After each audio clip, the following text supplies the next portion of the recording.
Hey guys, it's Jennifer. Welcome back to my channel.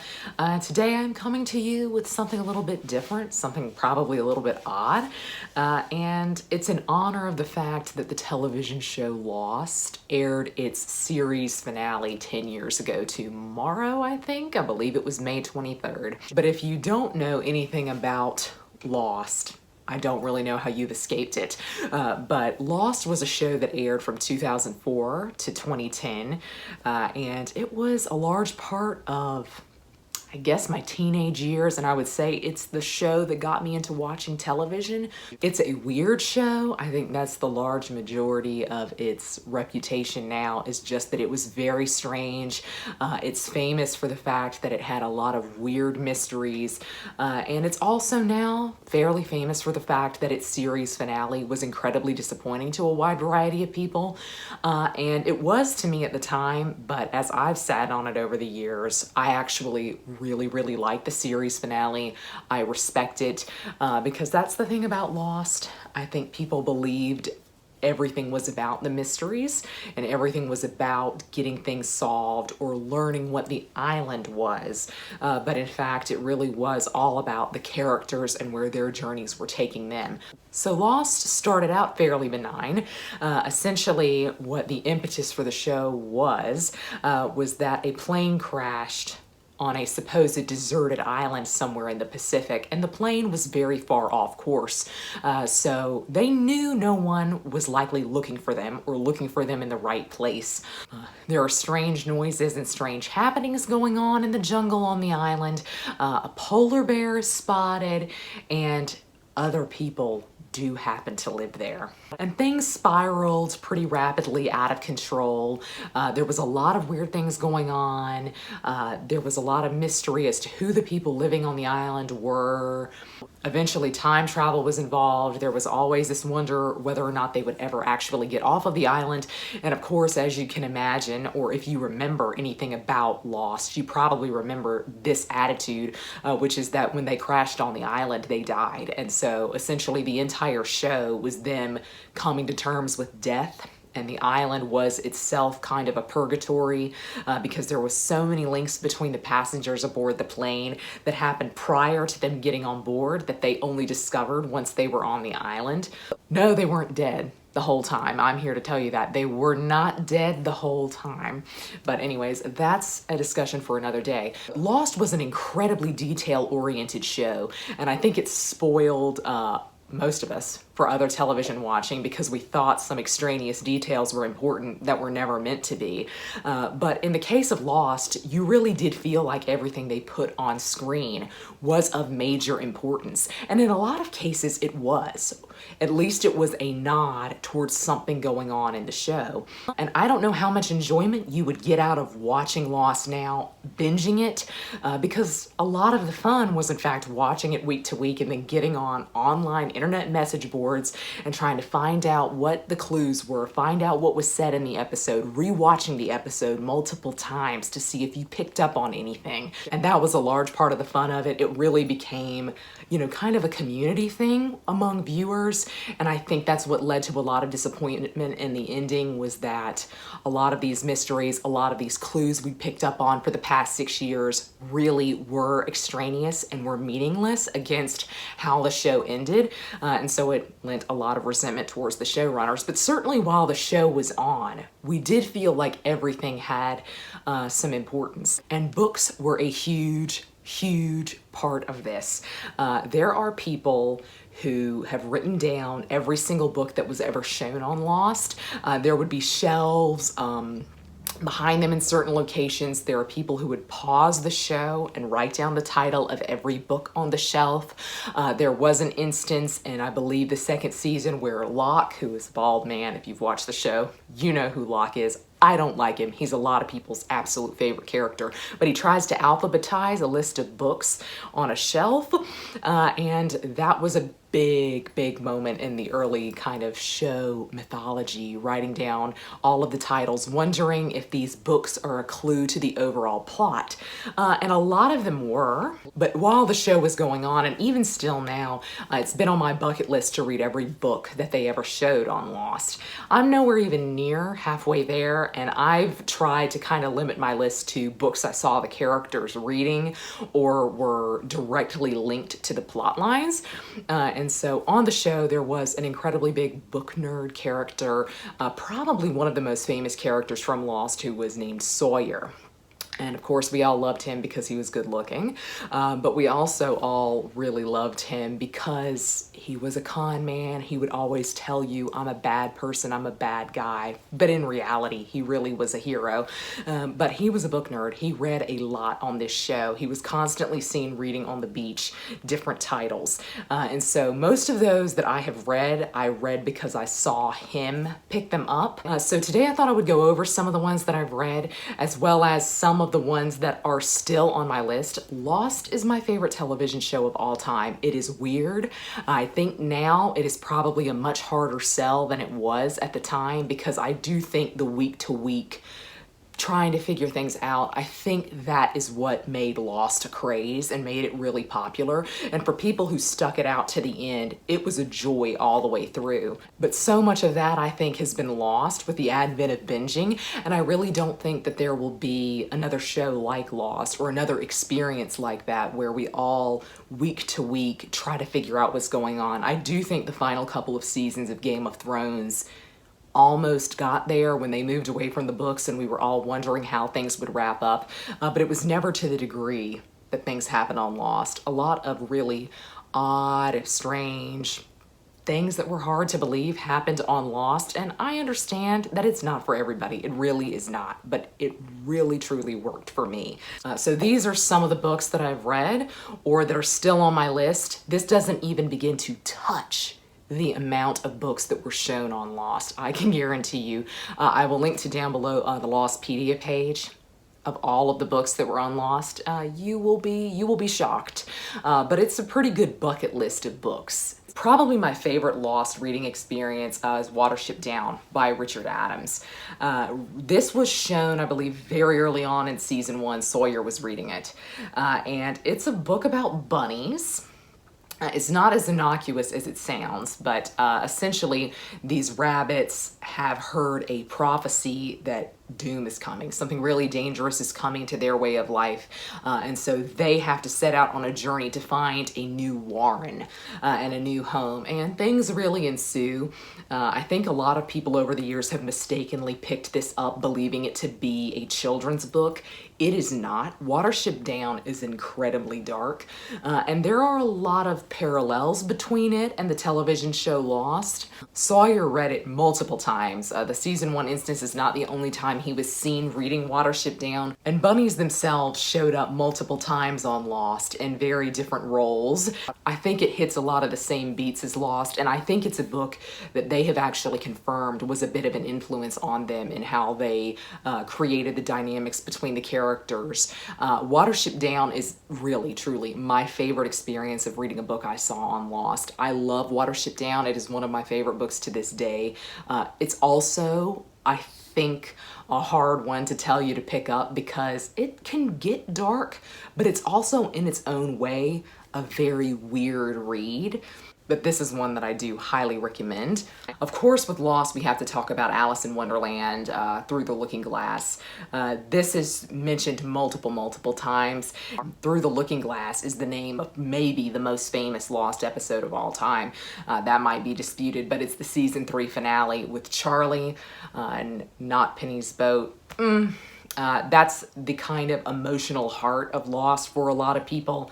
It wasn't for me. Charlie was not my favorite character, but it was an episode with a lot of emotion behind it, and it's probably one of the best filmed episodes of the show.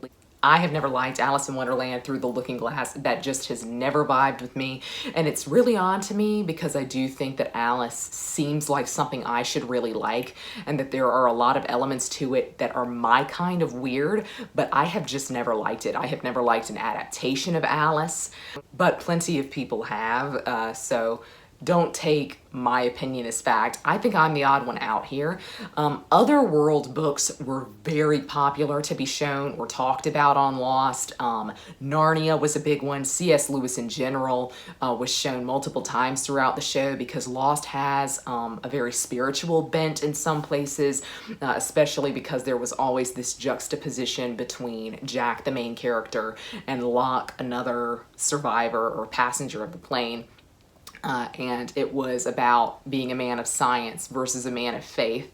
And so Jack was a doctor. He never believed anything weird was going on the island, even when he was faced with it most of the time. But Locke knew from the outset that the island was something special. And he knew that something magical, spiritual was going on in the place. And so that was a running theme throughout the show. And so C.S. Lewis makes sense to have seen him in multiple places throughout the show, and Narnia specifically as a portal fantasy, Alice as a portal fantasy, and The Wizard of Oz. The Wizard of Oz lent a couple of episode titles as well, if I'm not mistaken. The Man Behind the Curtain is another big famous Lost episode. Mice and Men by John Steinbeck is another one that Sawyer read. It's one of Sawyer's favorite books, and this is a dark, short little book. Steinbeck is actually, I think, Sawyer's favorite author. He says at one point, it is one that is talked about multiple times in multiple places across the series, most famously between Sawyer and Ben, one of the series' overarching villains. They talk about that. I'm not quite sure that I like Steinbeck because I have yet to finish Of Mice and Men. I wonder if that's because the show spoiled it for me, but I've picked it up a couple of times even in the past couple of months and I just can't get into it. I don't know if that's Steinbeck. I don't know if that's me. I don't know if that's a result of knowing exactly where the story is going, but I should definitely try and finish it. It's only around 100 pages. Stephen King in general is one that showed up multiple times throughout the show's run. Carrie, I think, is the most famous instance where Stephen King was on the show. Carrie is read by a character named Juliet for her book club in the opening episode of season 3. This is essentially our introduction to the character of Juliet, who would become pivotal. And Carrie, I think, kind of shows you how she feels she's being treated. Juliet is an other, and she was kind of tricked into coming to the island. And I think this kind of shows you how she feels about her position among the others and her position on the island in particular, and why she resents certain people and why she acts in the ways that she does. Carrie did show up, I think, another time, if I'm not mistaken. The Stand by Stephen King is one that I've read that the showrunners have said directly influenced their opinions when they created this show. And I think you can definitely see that. The Stand is a long, sprawling book, but the character work in it is pretty incredible. And I think that's largely what the showrunners pulled from when they were creating Lost. Heart of Darkness by Joseph Conrad is one that I read in school, but I also read because it was seen on Lost. I believe this one was on a shelf, so this is kind of one of the ones that was not quite as blatantly on the show. This was seen on a shelf, I think, in the Hatch, if you're familiar with that.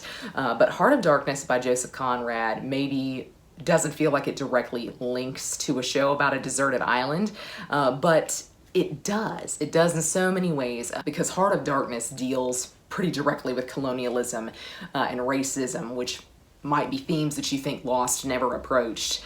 But its story is about a man sailing up the Congo River and interacting with the local people there and understanding what the Belgian government is doing in the Congo and whether or not it's right or wrong. I think Heart of Darkness deals with themes that maybe Lost didn't think they were playing with on the surface, but it definitely deals with this theme of being an other, which all of the characters on Lost were to a certain degree, because that's what Lost means, essentially. Not so much that they are lost or that their plane crashed on an island and they will never be found, but that they were lost in their lives before they ever got on the plane.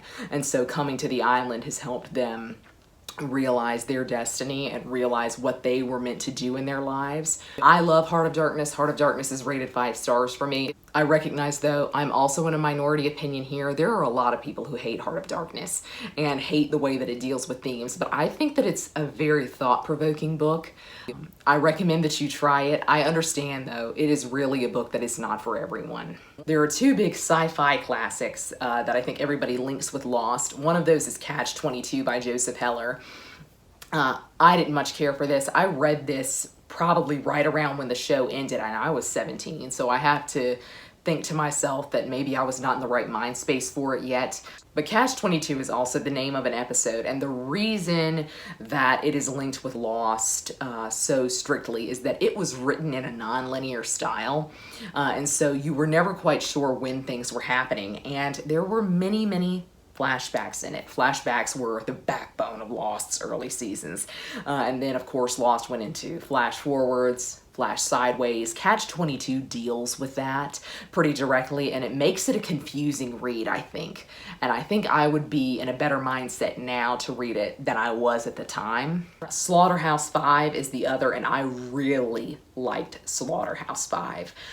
This deals with time travel, which became a big plot point in season 5, but this for me really ties directly to another of my favorite characters. I love Sawyer, but when the show was on, my absolute favorite character was a character called Desmond, and Desmond had the ability to time travel, and when I say that, maybe you think that he literally could step back in time, but he didn't. It was a very kind of odd thing. It was not a very well-explained power. It was not something he could do on command, really. There's a big instance of him time traveling by making a phone call to the love of his life, Penny, and he is calling her 10 years in the past, but he's in the present.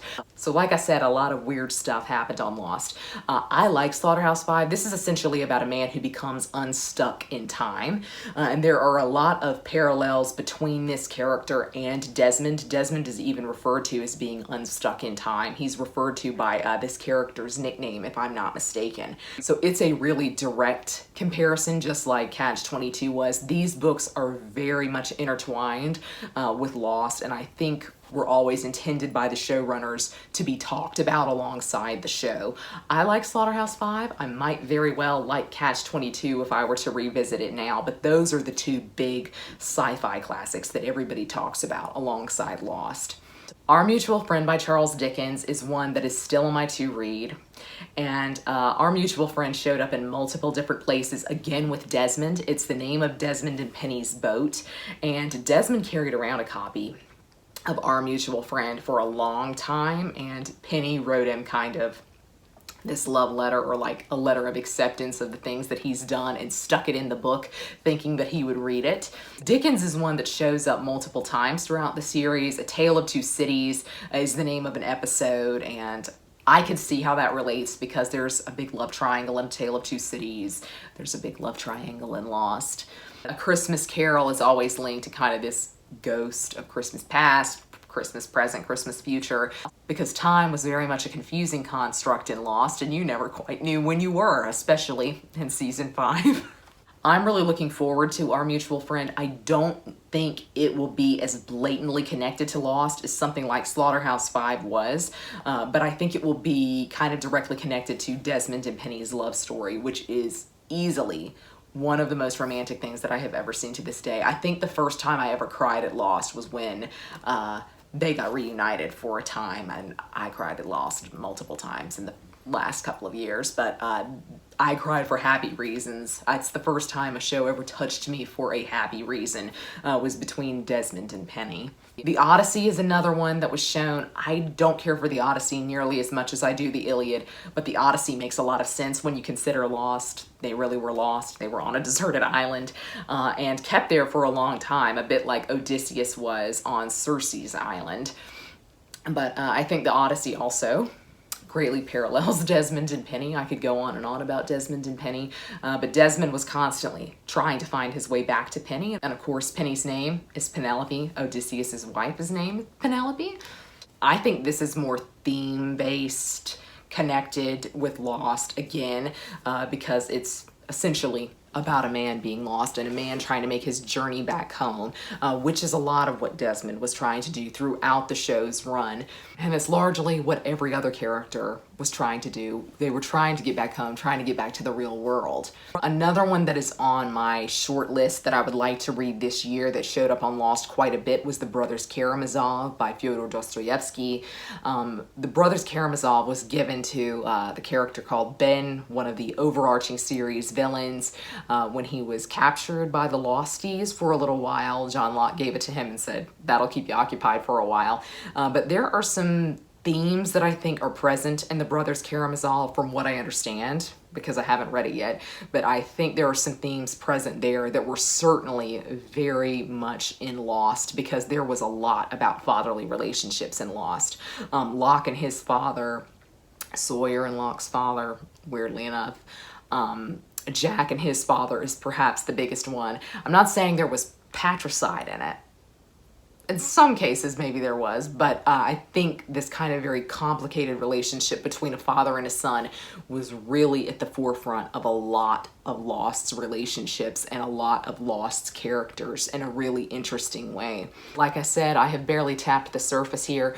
There were so many books mentioned on Lost, so many that I probably have also read and am just completely unaware of, so many that are on my TBR that I'm also probably completely unaware of. But like I said, this is kind of my long-term bucket list, is to read every book that they showed on Lost.